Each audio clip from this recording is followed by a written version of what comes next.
권사 찬양대회는 상당히 건강하신 분들만 있는 것 같습니다. 하나님께 감사의 박수를 드렸습니다.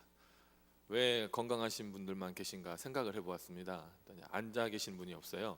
일어나셔서 다 찬양을 하시는 거 보니까 무릎과 허리가 다 건강하시다는 걸 알게 되었고요. 제가 앉아서 대충 세어봤습니다. 안경 안 쓰신 분이 25분, 안경 쓰신 분이 19분 정도 되시는 것 같습니다. 우리 권사님들 상당히 젊으신, 더 건강하시다. 우리 권사님들이 건강해야 교회가 건강할 줄로 믿습니다. 감사합니다.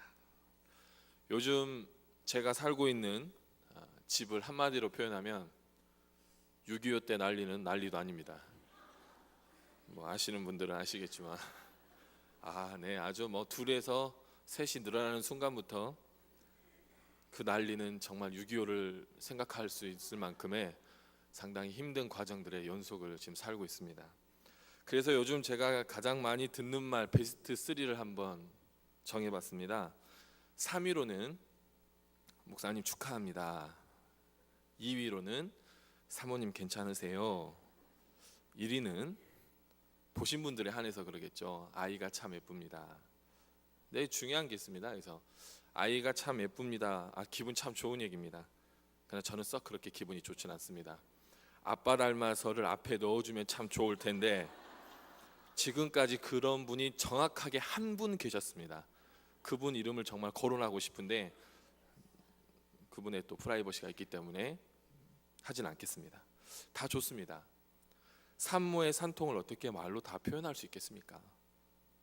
사람이 살아가면서 아내의 산통은 꼭 봐야 한다고 생각하는 사람 중에 한 명입니다. 당연히 산모와 아이를 걱정하는 것이 맞습니다. 그래서 저는 이렇게 이야기합니다. 사실은 저도 몸조리가 좀 필요합니다. 아무도 저를 신경 안 써줍니다. 속으로 하는 겁니다. 그냥. 미역국은 제가 태어나서 먹은 것 합친 것보다 최근에 먹은 미역국이 지금 현재 제일 많이 먹고 있습니다. 이 기간 중에 교구에 결혼식도 있었고요, 또 장례도 있었습니다. 모조리 미역국이었습니다.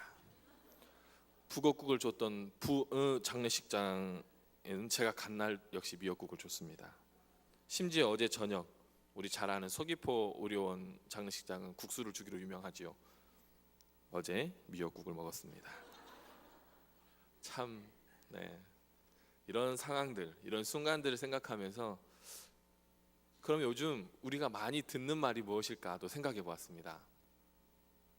특세, 요즘 진짜 많이 들으셨었죠. 모세, 또 위에 있는 거침없이 담대하게, 이런 단어들 참 많이 듣는 요즘 단어 중에 하나입니다. 그래서 생각해 보았습니다. 가장 많이 듣는 말, 단어, 많이 먹었던 음식. 익숙해지죠. 익숙해질 때 어느 순간 감사를 잃어버린다라고 생각을 했습니다. 익숙해질 때 당연시 여기게 되는 모습을 제 스스로 느끼게 됐습니다. 사실 더 깊이가 생겨야 되는데 그 익숙함 때문에 오히려 그게 결여되는 상황들을 제 스스로 생각해 보게 되었습니다. 우리 안에 성령님, 하나님, 예수님, 이 단어가 익숙하십니까? 익숙함이 더 깊이가 있기를 간절히 소망해 봅니다. 2014년 주제를 한번 제 개인적인 스스로 묵상을 한번 해보았습니다.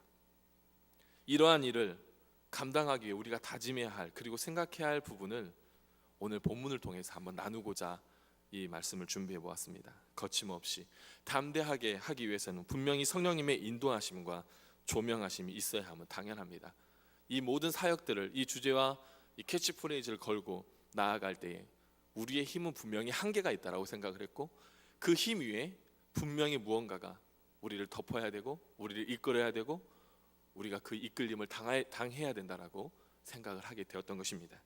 그래서 오늘 본문은 인간을 구원하기 위해서 이 땅에 오신 예수님의 죽음과 부활, 그리고 승천의 결과로 이루어진 성령 강림에 대해서 증언하고 있습니다. 성령 강림, 바로 예수 그리스도를 통해 인간을 구원하시려는 하나님의 그 구속 사업의 완결판입니다. 다시 말해서 2000년 전에 예수님께서는 이스라엘에서 이루신 십자가의 구원이 성령 강림을 통해서 시간과 공간을 초월해서 온 세계적 그리고 우주적 구원 사건으로 확증되었다는 것입니다. 얼마나 성령 강림에 대해서 중요한지 우리는 말로 표현할 수가 없죠. 2000년 전 십자가의 구원을 우리가 늘 현재형으로 체험할 수 있는 것 또한 성령님의 역사하심이 분명히 있다라는 것입니다. 오늘 본문 1절에 이렇게 증언합니다. 오순절 날이 이미 이름에 그들이 다 같이 한 곳에 모였더니, 첫 번째로 생각해 볼 부분이 바로 다 같이 한 곳에 모였다는 것입니다. 다 같이 한 곳에 모인다, 정말 쉽지 않습니다. 심지어 가족들이 같이 밥을 먹자 해서 모이는 것도 쉽지가 않습니다. 그런데 오늘 본문은 다 같이 한 곳에 모였다라고 기록합니다. 오순절은 여러분 무슨 날입니까? 이스라엘 백성이 이집트의 노예 생활에서 그 해방된 것을 기념하기 위해서 유월절 후 첫 안식일 다음 날로부터 50일째 되는 날을 유월절이라고 부릅니다. 구약 시대에는 유월절 후 7주가 지난 날이라고 해서 우리는 잘 알다시피 77절이라고도 하죠. 그리고 가나안 정착 후에서 보리 추수에 감사하다는 의미에서 맥추절이라고 불렀습니다. 이 오순절은 우리가 잘 알다시피 유월절과 장막절에 더불어 이스라엘 3대 절기 중에 하나입니다. 출애굽기 23장 17절에 보면 이 세 절기 때 이스라엘 남자는 반드시 1년에 3번씩 성전을 찾는 것을 명하셨습니다. 그 절기마다 이스라엘의 전면에 흩어져 있던 남자들이 가족을 데리고 성전에 있는 예루살렘에 모여들었는데, 역사가 요세푸스는 약 이때 200만 명 정도 예루살렘에 응집했다라고 기록합니다. 근데 오늘 본문 1절 오순절 때도 온 예루살렘이 거대한 인파로 뒤덮여 있을 상황입니다. 그런데도 주님의 영이신 성령님께서는 그 많은 사람들을 마다하고 초대교회 교인들에게 임하셨습니다. 본문은 그때 교인들이 다 같이 한 곳에 있었다라고 전하고 있습니다. 왜 성령님께서 굳이 그곳에 임하셨을까요? 우리가 흔히 말하는 마가의 다락방, 그곳이 특별한 장소였기 때문이었을까요? 여기서 같이 그 원문을 찾아보니까 한 마음을 품고라는 뜻을 가지고 있습니다. 너무나 놀랍지 않습니까?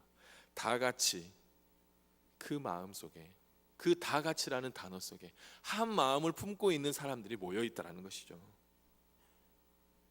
본문이 강조하는 것, 초대교회 교인들이 한 곳에 있었다는 것이 아니라 그들이 모두 한 마음을 지니고 있었다는 점을 우리는 주목해야 합니다. 바로 그 마음은 예수님께서 승천하며 약속하신 무엇을 기다립니까? 성령님을 기다리고 사모하는 마음을, 똑같은 마음을 갖고 있었다는 것입니다. 명절인 오순절을 맞이해서 예루살렘 온 거리마다 인파로 넘쳐나고 있었지만 주님의 말씀을 쫓아서 성령님을 온전히 대망하며 기도하는 마음을 지닌 사람들은 안타깝게도 초대교회 교인들 뿐이었습니다. 이 세상 그 무엇, 그 누구도 아닌 성령님만을 바라는 그들의 낮고 낮은 마음에 성령님께서 강림하신 것은 너무도 당연한 귀결이었습니다. 이 귀한 사실이 어디에서부터 왔습니까? 두 번째로 우리가 생각해 보아야 될 단어는 바로 하늘로부터 왔다는 것입니다. 하나님의 구원과 은총, 언제나 하늘로부터, 위로부터 주어졌습니다. 그러므로 위에서 내려주시는 구원의 은총을 입은 우리의 삶의 궁극적 목적은 어디입니까?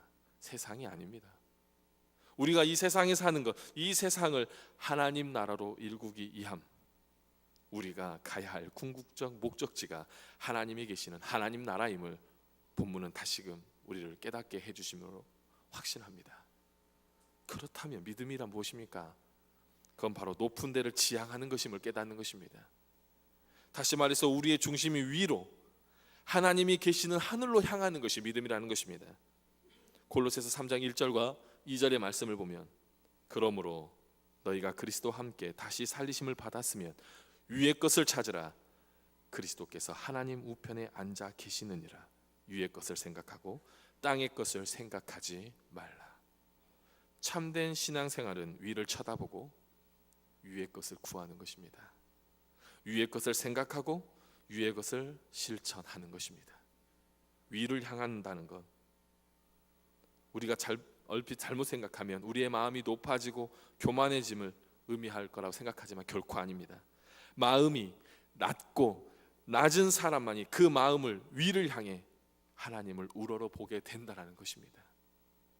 마음이 높은 사람은 자기보다 높은 사람을 인정하지 않기 때문에 그 마음이 위를 향하지 않고 도리어 아래를 내려다보는 것만 즐겨함으로 인해서 스스로 하나님이 되어서 정작 위에 계신 하나님과 무관해지는 삶을 산다라고 이야기할 수가 있습니다.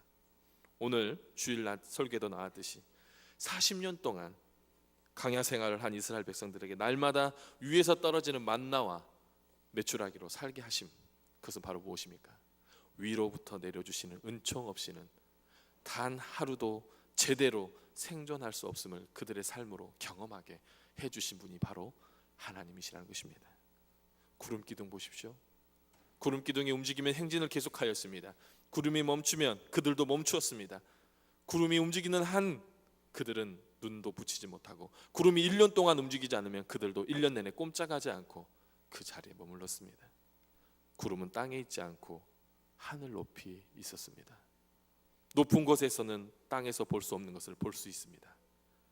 동일한 목적지를 가더라도 어느 길을 통과하는 길이 어떻게 가는 것이 유익한지, 왜 지금 가야 하는지, 왜 지금 나아가면 안 되는지, 왜 밤을 지새우면서까지 계속 가야 하는지 위에서 앞길의 상황이 다 내려다 보입니다.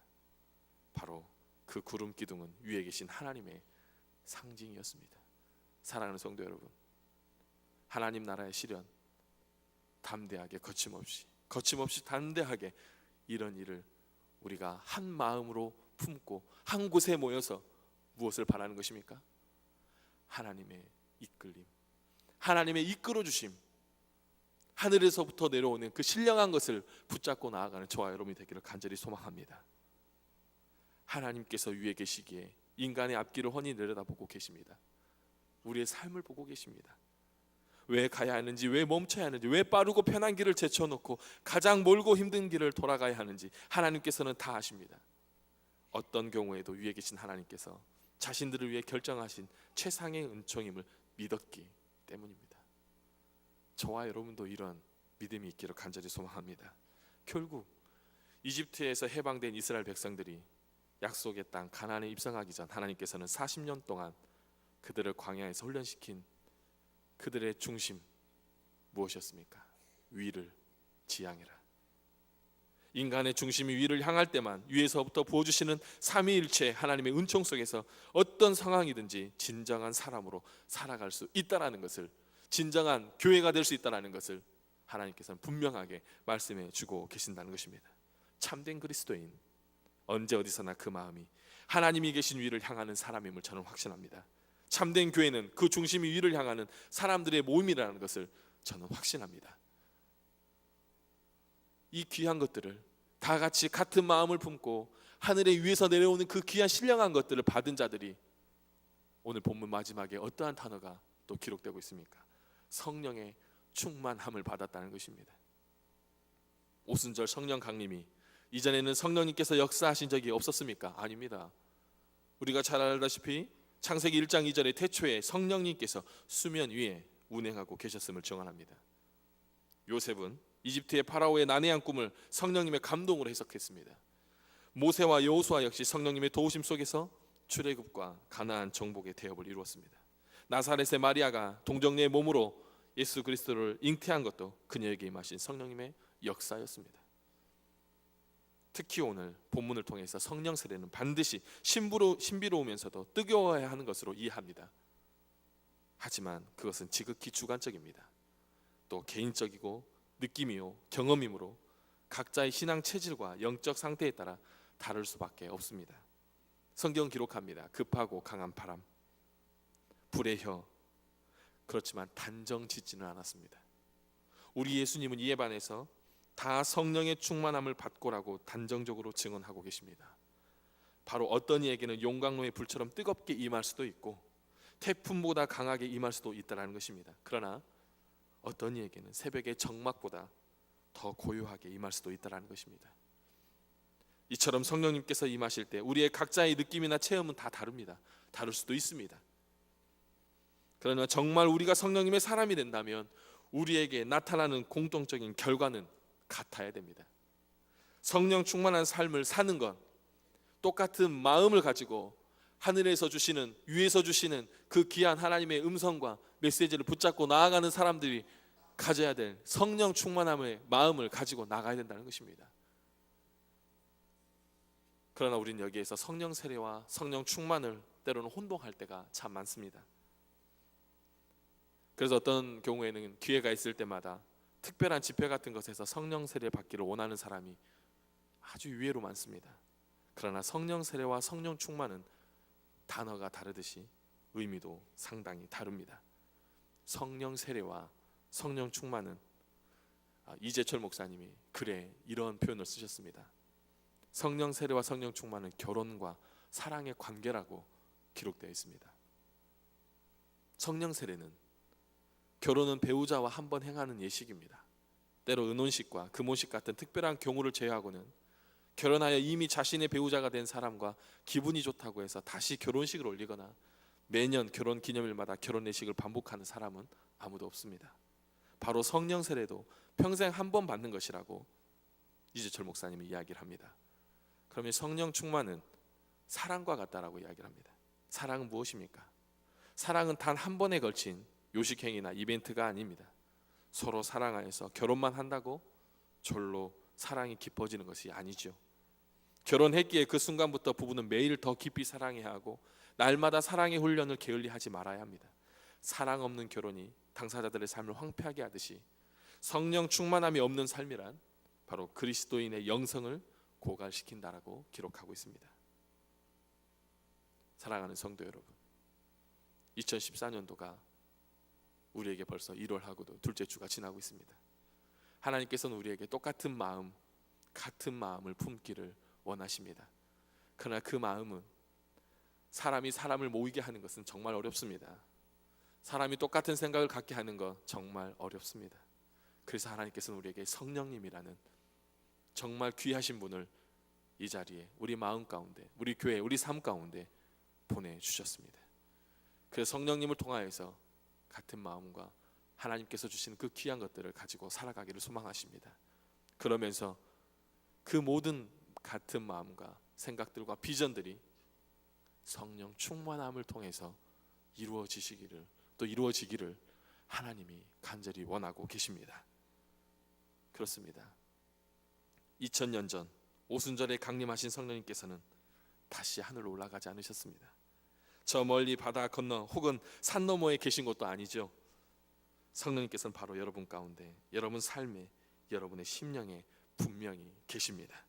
여러분이 이미 성령 세례 받은 사람임을 잊지 마십시오. 성령 세례를 받은 사람들, 이제 성령 충만함을 입고 살아가는 사람들이 여러분 자신과 여러분들 가정과 교회와 이 땅 제주를 위해서 여러분들을 부르고 계십니다. 여러분들이 이런 말씀들을 통해서 여러분들이 움직여지기를 간절히 소망하고 있습니다. 이 귀한 것을 여러분들 거룩한 욕심을 가지시고 2014년도를 시작하는 저와 여러분이 되기를 간절히 소망합니다. 그래서 성령님의 도우심으로 주님의 말씀에 힘입어서 주님의 호흡으로 호흡하는 여러분들이 되기를 소망합니다. 주님의 생명을, 주님의 인격을, 주님의 마음을 얻는 여러분들이 바로 저와 여러분, 우리 제주 성함교회 모든 성도들이 되기를 주의 이름으로 소망합니다. 기도하겠습니다. 위로부터 은혜를 내려주시는 하나님 아버지, 하나님께서 위에서 내려주시는 만나와 메추라기 없이는 우리의 바른 생존이 불가능했었음을 잊지 말게 하여 주시옵소서. 위에서 우리를 인도하시는 하나님의 구름 기둥 없이는 우리 인생이 지륵 같은 어두움을 벗어날 길이 없음을 기억하게 하여 주시옵소서. 이제 우리 모두 고개를 들어 위를 향합니다. 우리의 썩어질 육체를 하나님의 손과 발로 하나님을 위한 거룩한 산제물로 사용하게 하여 주시옵소서. 하나님, 한 마음으로 한 뜻을 가지고 한 자리에 모였습니다. 여기에 모인 자들이 같은 마음을 품게 하여 주시옵소서. 여기에 있는 자들이 하나님께서 주시는 위에서부터 내려오는 그 신령한 것들로만 살아갈 수 있도록 인도하여 주시옵소서. 이러한 꿈과 비전이 하나가 되기 위해서는 성령 세례 받은 자들이 모인 곳에 성령 충만함의 은혜가 있기를 간절히 소망합니다. 주님을 우리의 구원주로 믿고 주님의 이름으로 이 자리에 나온 우리에게 성령님께서 이미 임재해 계심을 깨닫게 하여 주시옵소서. 살아계신 우리 주 예수 그리스도의 이름으로 기도드립니다. 아멘.